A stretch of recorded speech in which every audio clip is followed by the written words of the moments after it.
let's get into some news and notes. Jake Ferguson is the clear tight end one for the Dallas Cowboys. Dan, it's a new offense, but historically with Dak Prescott, just a guy can be a top 12 tight end if they're playing with Dak. Can Jake Ferguson matter this year and matter for dynasty leagues? Is he just somebody you pick up speculatively if you're a contender, or do you think this could be a long-term starter?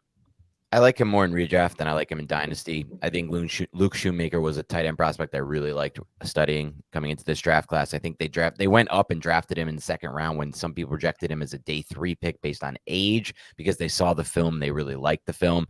Eventually, I think he ultimately will be the clear tight end one there. So I don't love Ferguson long-term dynasty.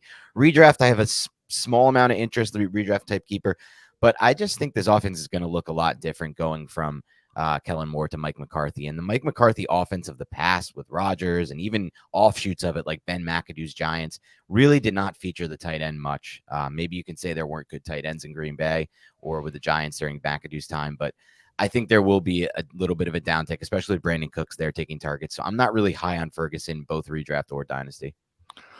James Cook appears to be the clear RB1 for Buffalo. I'm not sure if we care about that, Tim. We're going to talk about running backs a lot in just a moment. I just want to, just philosophically, you don't necessarily have to talk about Cook, but when we get a young running back, year 2 running back like Cook, who hasn't really shown us any reason to believe he'll be a feature running back in a situation with a quarterback who steals as many touchdowns as Josh Allen, is this strictly just an off-ramp to sell James Cook because of good news?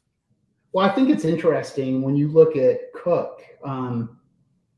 You've got a guy who's, I think, 23 or 24, but you've got his dynasty ADP lower than his redraft ADP. I think since we're talking about dynasty on this show, I think if I were thinking about it, I'd focus on that. Like, why could his dynasty ADP be lower than his redraft ADP? That's a sell opportunity, right? Right. So, I think it's important that Cook has this opportunity this year. I think, he's probably a fringe RB 2-3 for redraft. But if I'm a dynasty owner, I'm looking at the fact that the dynasty community is lower on him than the redraft community. I do think that's a really interesting way to look at it. And we're going to talk more about redraft versus dynasty ADP for running backs and whether there should really be much difference at all just a little bit later. Dan, we've had a couple of ancient running backs have signed.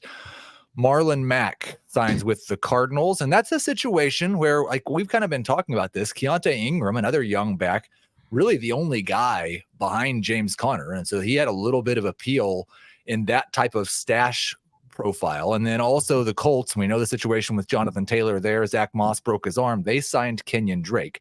Dan, I want to put this in a specific context because I think there are a lot of teams out there in this position. I'm finishing a rebuild. You know my wide receiver core. It's Garrett Wilson, Devontae Smith. It's Jordan Addison. It's Elijah Moore. Like, I've got 5 stud wide receivers. I have Patrick Mahomes. I have Mark Andrews. I've waited until this point to start accumulating running backs, and I really only have 2 maybe starters. One of them is Breece Hall. When waivers opens at the end of the month, any chance you think that Drake and or Mack could be someone that contenders who are in this situation, stacked everywhere but running back, should be adding as depth pieces, or are they not going to matter at all?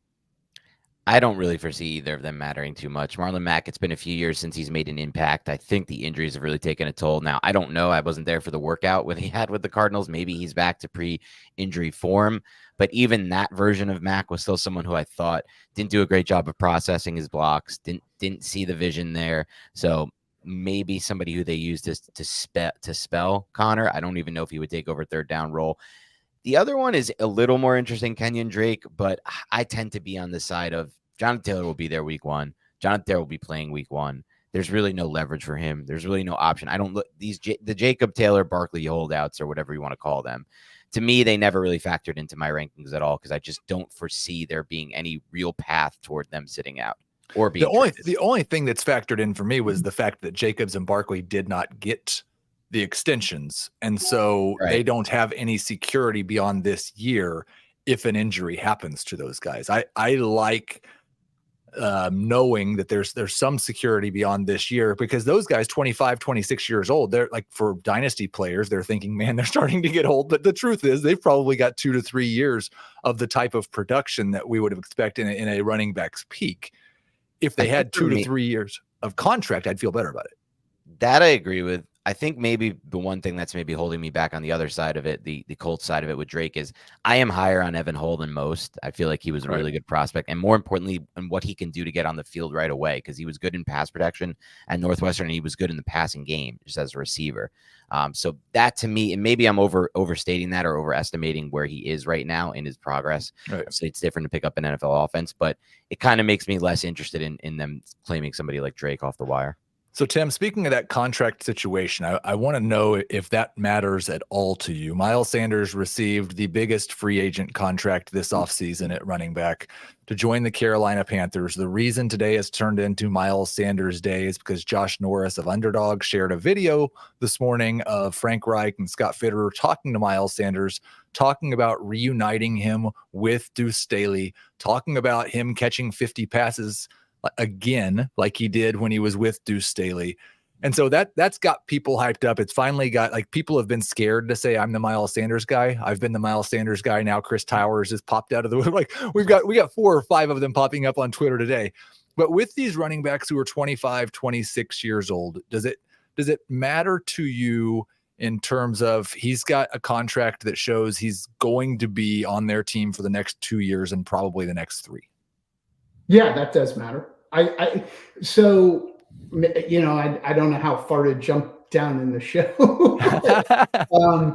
You know, from my perspective, I think we look at Dynasty.